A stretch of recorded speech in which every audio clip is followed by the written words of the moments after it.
What if I told you that there's an easy way to create precision models in CAD, specifically FreeCAD, that doesn't involve tedious measurements or a lot of CAD experience? In this video, I'm going to show you an amazing technique in FreeCAD that'll have you creating precise 3D prints with ease and with minimal knowledge of computer-aided design. So if you're interested in knowing how to do this, stay tuned and I'll be right back.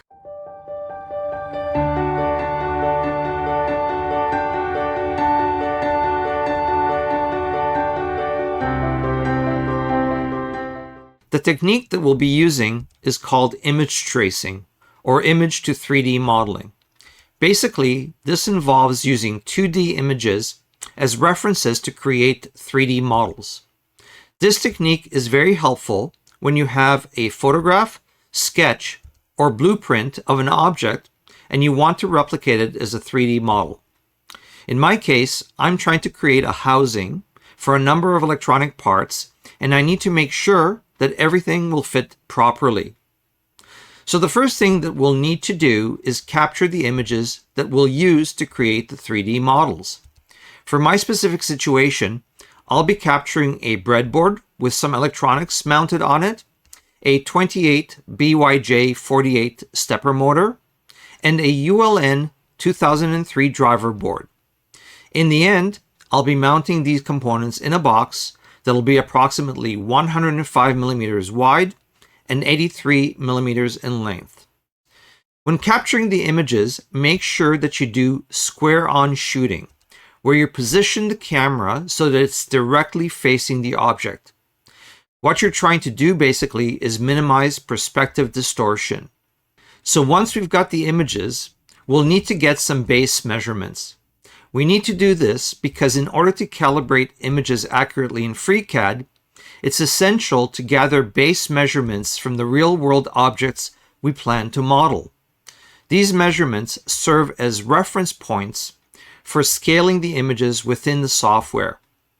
By inputting these real-world measurements into FreeCAD, we'll ensure that the software accurately represents the object's scale and proportions.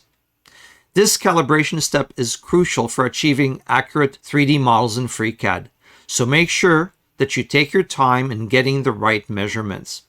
The final thing that we'll need to do before importing images into FreeCAD for tracing and 3D modeling is to crop them to remove any unnecessary background or unwanted elements. Cropping helps focus the software's attention on the essential details of the object you want to model, making the tracing process more accurate and efficient.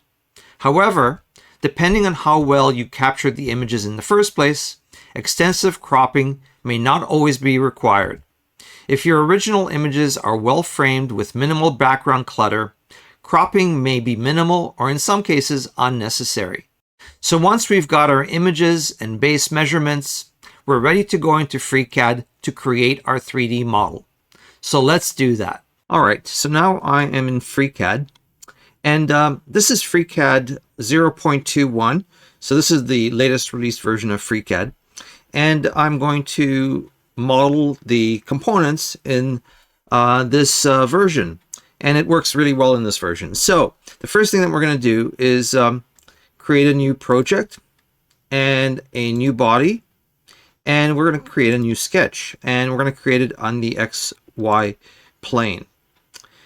So what we need to do first is just create the container for all the components. And I'm going to do this by using a rectangle. And I'm going to make it 105 millimeters in width. And I'm going to make it 83 millimeters in length. So 83 millimeters. And what I'm going to do is constrain it to the center point here. So let's choose the 2 points here and the center point, and I'm going to use the constrain symmetrical. And now we have a fully constrained sketch. And we're going to close the sketch, and we are going to pad it by 50 millimeters. So at this point, it's a block, and we need to make it a container. And I'm going to use the thickness tool to do this. So I'm going to choose this face, go to the thickness tool, and it's going to automatically make a container. I'll say OK to this. I'll just use the default settings. And now now we have the container that we're going to put all the components into. So let's bring in the components, or the images of the components. I'm just going to disable this for now, and I'm going to import all the images of the components, and I'm going to go to the folder where I put the cropped images, and I'm going to bring them in one by one, and I'm going to reduce them to size. Essentially, I'm going to make them conform to the size in the real world. So we'll start with the breadboard, and I'm going to make it the correct size. And so the correct size is 54.26 millimeters. So the way you get this to be the correct size is by clicking on the menu here and calibrating it. So hit calibrate, and then go to the 2 points that you want to calibrate. So I'm going to go from here to here, because I measured it to be 54.26 millimeters in the real world between those 2 points. The image itself is 166.51 millimeters, and that's not going to work. So let's just put in the correct numbers, 54.26, and now we have the right size. Let's go and do the next component. Import. This is the driver, and the driver is 34 millimeters here. So let's just calibrate it between here and here, 34.95. Okay, there we go. The breadboard is hiding it. Let's just get rid of the breadboard for now. Let's get rid of the driver since we did that, and continue with the other components. We're going to import the stepper motor, and it's 42 millimeters between these 2 points. So let's just click on that and calibrate between here and here, and it is 42 millimeters. All right, there we go. And then I'm going to bring in the next component, which is the power module. I'm just going to turn off the stepper motor for now. And the power module is the same width as the breadboard, so it's 54.26. Let's do that. 54.26 between here and here. Okay, and right now it's on the XY plane, but it actually needs to be in the XZ plane. So we're going to change that. We'll say OK, and there it is. And finally, we're going to bring in the USB. There we go. So between here, it's going to be 54.26. Between here and here, 54.26. Okay, so now we have all the components, and we have the box. So let's put up the box. And I forgot to put the USB on the XZ plane, which is where it needs to be. So we'll say OK to that. And that's it. So let's make sure everything is in the right place. So we're just going to bring everything back. And let's just move things out of the way here a little bit. We're going to go to transform, and we'll just move things out and then place them in the right place.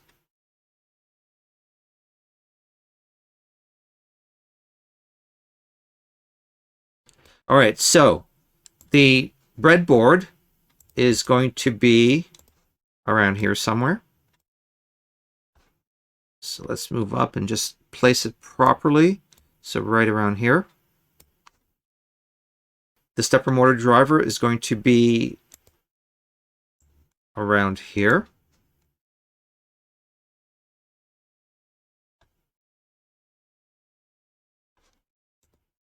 The stepper motor is going to be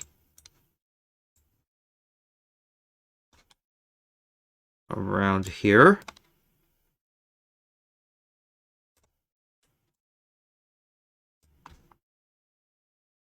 And then the power adapter is going to be at the front here.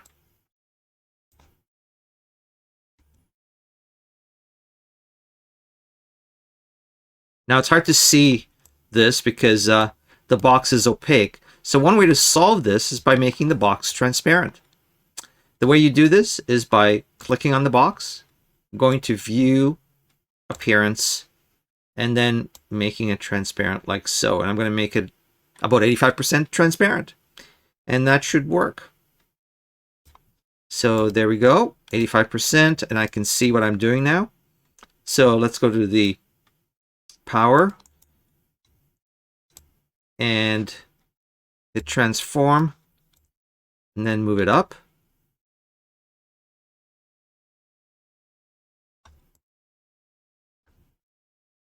Move it across.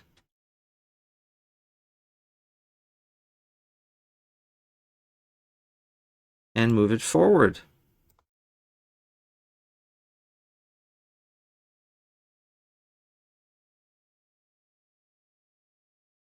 There we go. And we need to do the same thing with the USB adapter, except put it on the other side. So let's do that.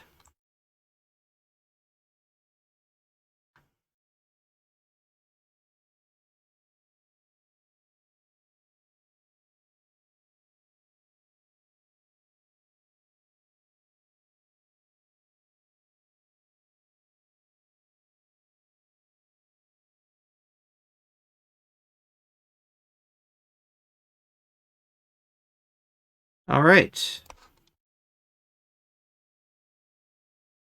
Okay, I need to move it a little bit more. So let's transform it and move it here. There we go.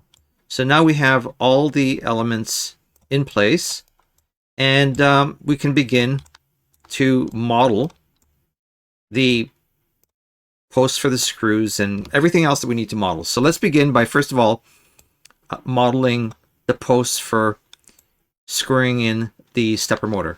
I'm going to turn off everything except for the stepper motor.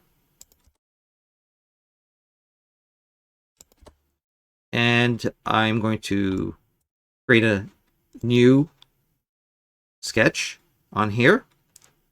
And I'm just going to trace these two holes for the screws.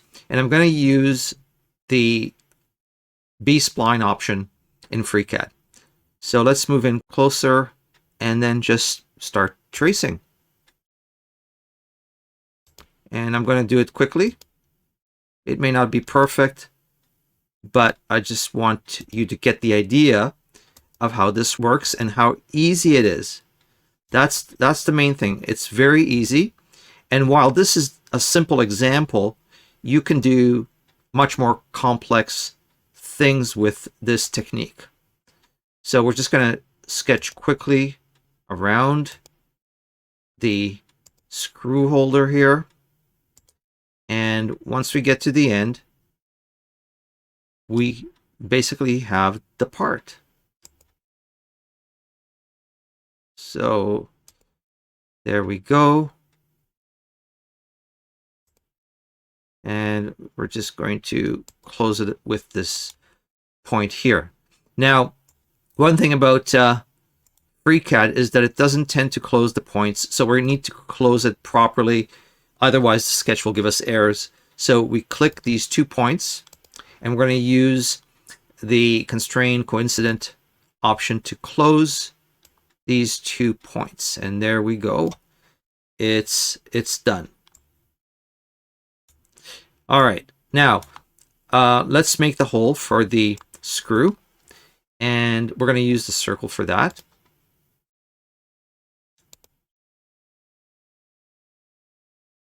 And it needs to be 3 millimeters. So we're going to constrain the diameter, and I'm going to say 3 millimeters. There we go. I'm going to put it in the middle. Now here's a tip. I'm not going to show you how to constrain things. It's not the point of this video. But constraining a B-spline with all the points can be rather tricky. But there is a fast way to constrain it.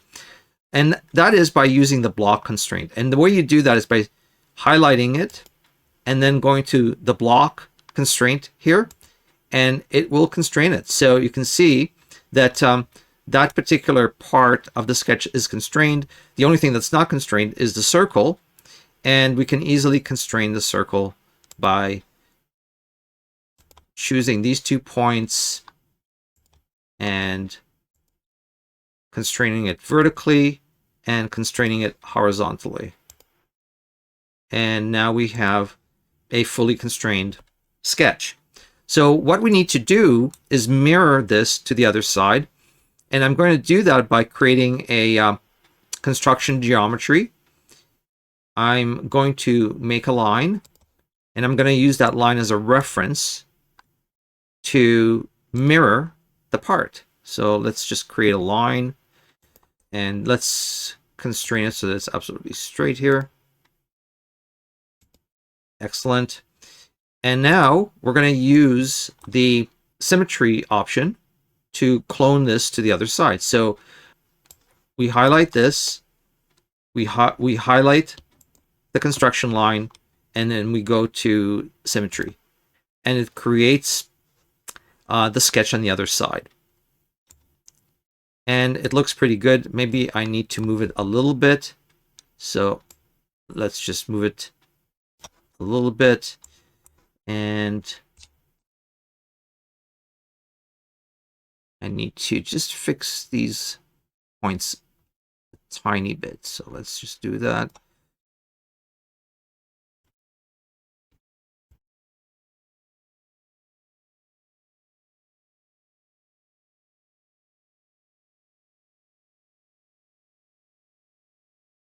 All right, so that's done. And let's just take that and constrain it. And we can constrain this too, even though I said I wasn't going to constrain things. Let me just quickly constrain this.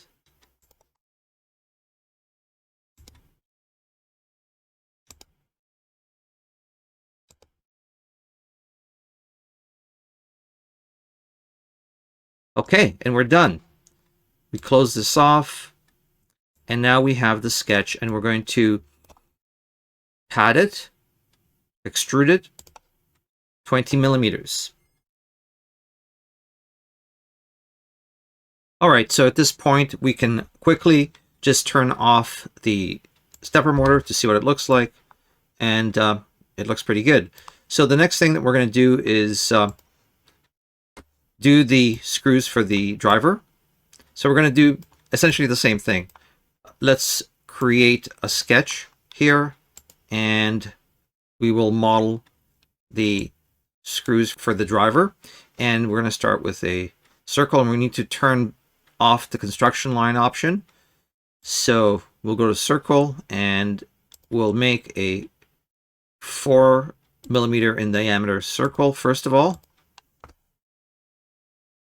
And then within that, we will make a 2 millimeter circle, because that is the size of the screw. So let's just constrain that 2 millimeters. And that looks pretty good to me. And at this point, we're just going to copy this. So we go highlight the sketch, and we go to copy, and we'll just copy it over here. And then we'll copy this, over here.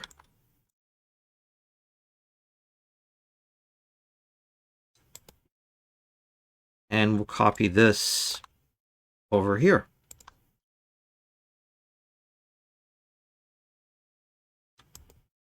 There we go. And we can add this. And we're going to pad it 3 millimeters. Great. So that's done. The next thing that we're going to do is the power. So we'll turn that on. We'll create another sketch on this wall. And we will cut out the power option. So I'm going to use the polyline tool for that.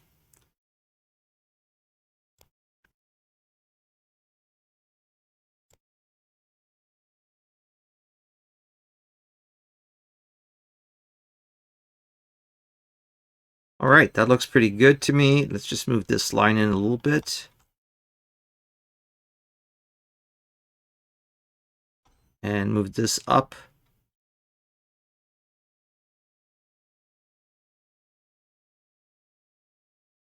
Let's make some quick constraints here just to make sure that the lines are straight. Let's cancel that. All right.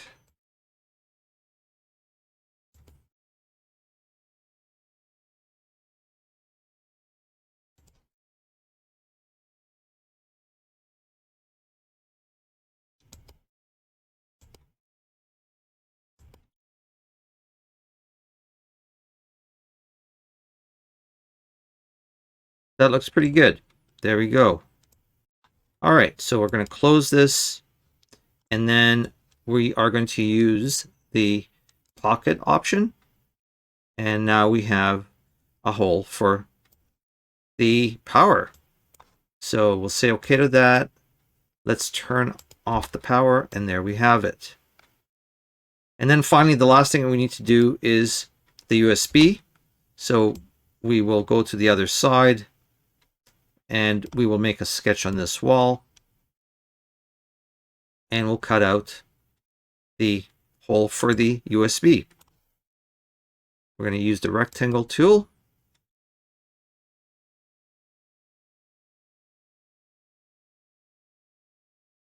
And we will make it 11 millimeters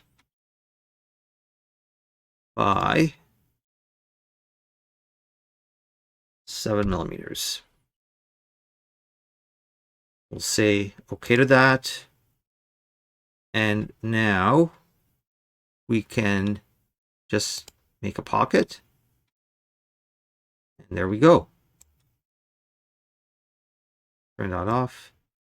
And now we have the right size for the USB, and it's all done. We are basically ready to print it out and check to see if everything fits.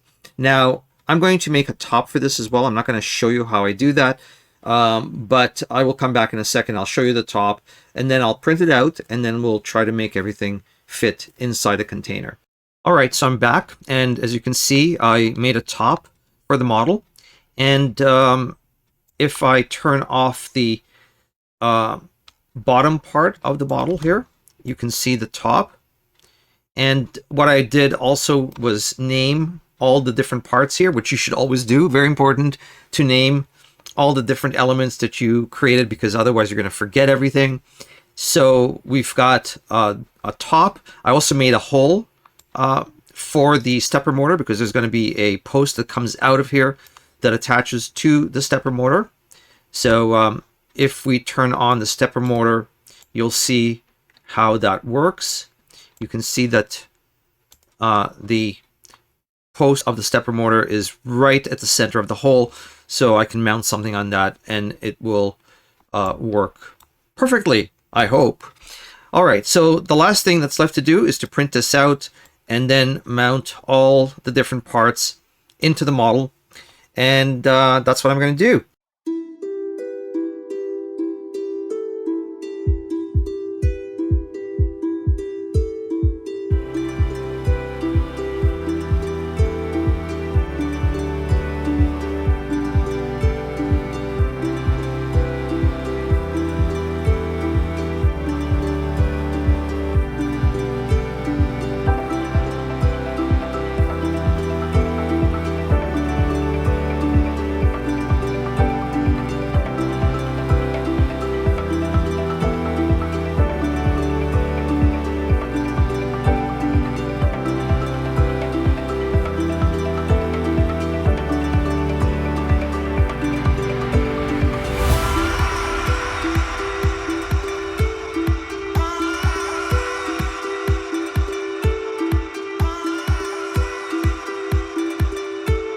So that's it. I hope that this video was useful to you and that it'll help you with your 3D modeling. Remember, turning images and measurements into 3D models is a skill that gets better with practice. What I illustrated in this video is relatively simple, but the principles can be applied to much more complex projects. All you need to really do is be creative and use your imagination. So if you found this video informative, please do me a favor and show me your support by giving it a thumbs up and hitting that subscribe button. I really value your feedback, so feel free to share your thoughts and questions in the comments below.